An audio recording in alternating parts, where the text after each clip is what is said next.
Salut tout le monde, très urgent et très chaud entre Emmanuel Macron et Donald Trump. Aujourd'hui, mardi 21 janvier 2025, ça chauffe entre le président français Emmanuel Macron et le nouveau président des États-Unis, Donald Trump. Mes frères et sœurs, Donald Trump vient de mettre fin à l'accord de Paris sur le climat. Deuxièmement, et le nouveau président des États-Unis veut mettre fin à la guerre de l'Ukraine. Emmanuel Macron s'est opposé. Voilà ce que Emmanuel Macron a dit contre le nouveau président des États-Unis. Voilà ce que Emmanuel Macron a dit ici. Je vais dire ça tout de suite. La guerre en Ukraine ne se terminera ni demain, ni après-demain. Ne vous y trompez pas. Président français Emmanuel Macron. Emmanuel Macron a juré. Donc, ça c'est la guerre entre les lions maintenant. Emmanuel Macron a juré. Le président français, le nouveau président des États-Unis veut mettre fin à la guerre de l'Ukraine. Lui, il veut la paix. Il veut qu'il y ait la paix en Ukraine. Le président français a juré que même s'il faut envoyer les citoyens français là, que la guerre de l'Ukraine là, il a dit, hein, la guerre en Ukraine ne se terminera ni demain, ni après-demain. Ne vous y trompez pas. Président français Emmanuel Macron s'adressant à Donald Trump. Quel intérêt la France a à ce que la guerre continue en Ukraine? Tout le monde veut la paix, non? Non, lui, il dit qu'il ne faut pas que la guerre finisse. Ça doit continuer. Ce sont les innocents qui meurent. Emmanuel Macron s'en fiche. Hein. Et pire encore, le premier ministre français aussi, hein, ça chauffe. Hein. Le premier ministre François Bayrou a dit la France et l'Europe seront écrasées si elles ne font rien face à Donald Trump. Ça, c'est François Bayrou. Ça, c'est Emmanuel Macron en colère rouge. Ouais, regardez ses yeux là. Il est en colère, regardez. Maintenant, François Bayrou, le nouveau premier ministre de la France, François Bayrou, lui aussi, il parlait. Lui, il dit que tous les Européens doivent se donner la main. Parce que le nouveau président des États-Unis qui est venu là, que ces messieurs-là, quand il va détruire l'Europe. C'est ça qu'il a dit. Voilà. Voilà, entre autres. Maintenant, on va rentrer dans les détails. Voilà. Ils ont dit ça, hein, ils sont en colère. Et ce n'est pas encore fini. Hein. Emmanuel Macron vient de donner raison au Burkina Faso. Je répète encore. Emmanuel Macron vient de donner raison au Burkina Faso, au capitaine Ibrahim Traoré. Voilà ce que Emmanuel Macron a dit ici. Emmanuel Macron veut mobiliser plus de jeunes volontaires. Des jeunes volontaires en renfort des forces armées françaises. Quand il y a eu VDP au Burkina Faso, ils sont sortis droit de l'homme. C'est-à-dire, ils peuvent faire, ça passe, mais nous, on ne peut pas faire.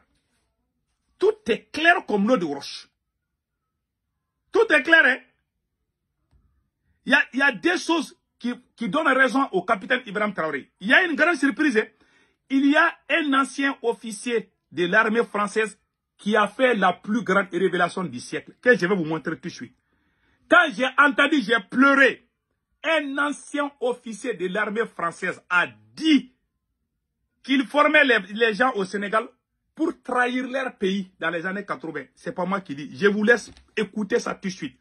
Et après, on va aller avec les autres nouvelles. Parce qu'on doit parler des recrutements, des soldats, tout ça là. Maintenant, je vous laisse écouter ce que le vieux là est en train de dire.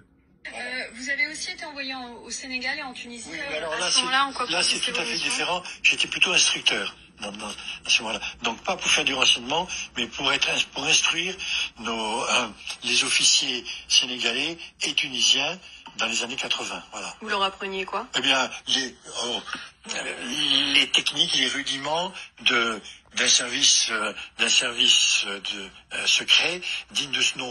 Comment retourner un agent ennemi? Mais oui, c'est-à-dire qu'on leur expliquait comment manipuler une personne pour lui permettre de trahir son pays. Vous vous rendez compte, c'est quand même grave de faire ça. Voilà. Et alors, pour lui enseigner à trahir son pays.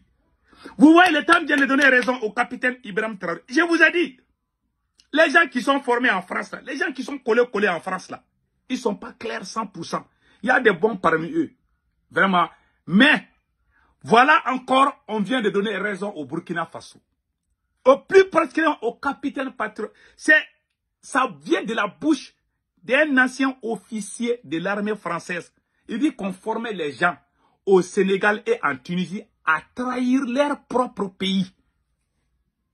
Ils n'ont pas caché. Hein. On forme les hommes. Ça c'est l'esclavage. L'esclavage mental. C'est grave. Hein? Ils formaient les gens à trahir leur pays. Si ce n'est pas nous les Noirs, est-ce qu'on peut faire ça aux autres pays? C'est en Afrique qu'on fait ça.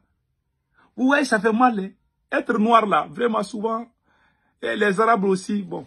Parce que c'est en Tunisie aussi. Ce n'est pas seulement du côté du... C'est en Afrique de toutes les façons. Que ce soit du côté Maghreb ou quoi là. C'est au Sénégal et en Tunisie. Et ils formaient les gens. Hein. Je vais faire un petit retour sur ça. Et après, on va avancer avec les autres. Vous avez aussi été envoyé au Sénégal et en Tunisie. Oui, mais alors à ce moment-là, en quoi là, c'est consistait tout à vos fait missions? différent. J'étais plutôt instructeur dans ce moment-là. Donc, pas pour faire du renseignement, mais pour instruire les officiers sénégalais et tunisiens dans les années 80. Voilà. Vous leur appreniez quoi? Eh bien, les techniques, les rudiments d'un service secret digne de ce nom. Comment retourner un agent ennemi? Mais oui, c'est-à-dire qu'on leur expliquait comment manipuler une personne pour lui permettre de trahir son pays. Vous vous rendez compte, c'est quand même grave de faire ça.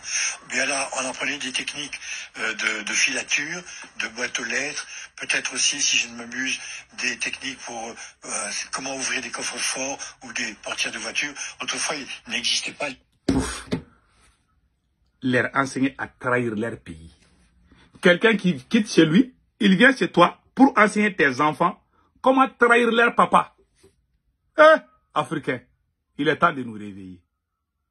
Hein? Quelqu'un quitte chez lui, il vient dans ta maison, il t'apprend à détester ton père, la personne vient t'enseigner comment trahir ton papa, comment trahir ta famille, comment trahir tes petits frères, comment trahir ta famille. Voilà quelqu'un qui quitte chez lui. Et puis il dit ça, hein. Et puis les mêmes Français sont toujours là-bas et dans ces pays-là. Nous les Maliens, on les a tous chassés. Les Burkinabés aussi les ont chassés. Mais c'est eux-mêmes qui nous disent, ça, est-ce que ça c'est la propagande? Si moi je m'asseyais pour dire ça, ça c'est l'évidence, ça c'est la preuve. C'est eux-mêmes qui disent, hein, qui viennent pour nous enseigner à aimer la France, à tomber amoureux de la France.